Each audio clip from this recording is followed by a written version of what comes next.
ایک بادشاہ کے دربار میں ایک اجنبی نوکری کی طلب سے حاضر ہوا۔ قابلیت پوچھی گئی تو کہا سیاسی ہوں۔ یہ عربی میں سیاسی افہام و تفہیم سے مسئلہ حل کرنے والے معاملہ فہم کو کہتے ہیں۔ بادشاہ کے پاس سیاست دانوں کی بھرمار تھی۔ اسے خاص گھوڑوں کے استبل کا انچارج بنا لیا، جو حال ہی میں فوت ہو چکا تھا۔ چند دن بعد بادشاہ نے اس سے اپنے سب سے مہنگے اور عزیز گھوڑے کے متعلق دریافت کیا تو اس نے کہا گھوڑا تو اچھا ہے پر نسلی نہیں ہے۔ بادشاہ کو تعجب ہوا۔ اس نے جنگل سے سائس کو بلا کر دریافت کیا۔ اس نے بتایا گھوڑا نسلی ہے، لیکن اس کی پیدائش پر اس کی ماں مر گئی تھی۔ یہ ایک گائے کا دودھ پی کر اس کے ساتھ پلا ہے۔ مسؤول کو بلایا گیا۔ اس سے پوچھا گیا کہ تمہیں کیسے پتہ چلا یہ اصیل نہیں ہے، نسلی نہیں ہے؟ اس نے کہا جب یہ گھاس کھاتا ہے تو گایوں کی طرح سر نیچے کر کے کھاتا ہے، جبکہ نسلی گھوڑا گھاس منہ میں لے کر سر اٹھا کر کھا لیتا ہے۔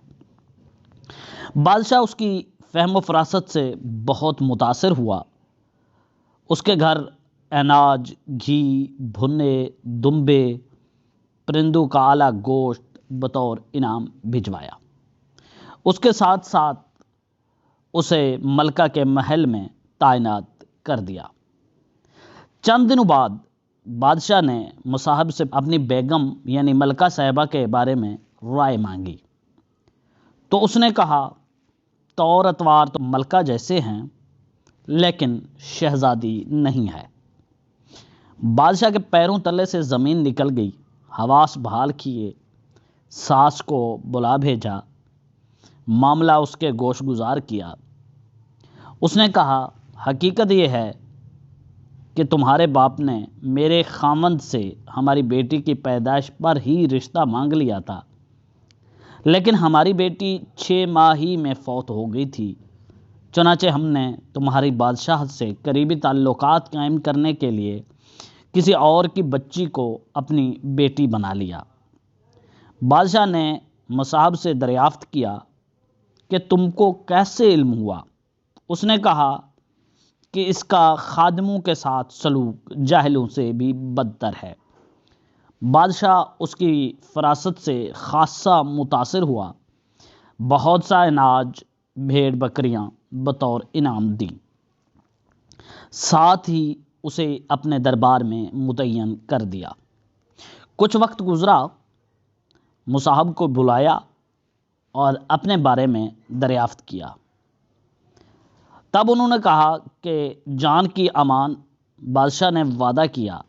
اس نے کہا نہ تو تم بادشاہ زادے ہو اور نہ تمہارا چلن بادشاہوں والا ہے۔ بادشاہ کو شدید غصہ آیا، مگر جان کی امان دے چکا تھا۔ سیدھا والدہ کے محل پہنچا۔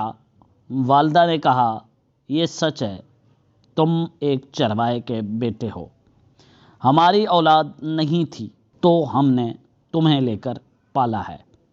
بادشاہ نے مصاحب کو بلایا اور پوچھا بتا تجھے کیسے علم ہوا؟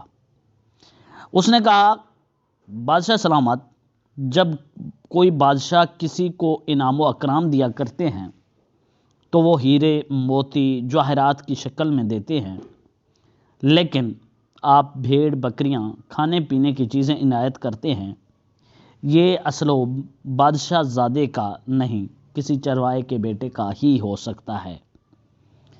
عادتیں نسلوں کا پتہ دیتی ہیں۔ عادات، اخلاق اور طرز عمل خون اور نسل دونوں کی پہچان کرا دیتے ہیں۔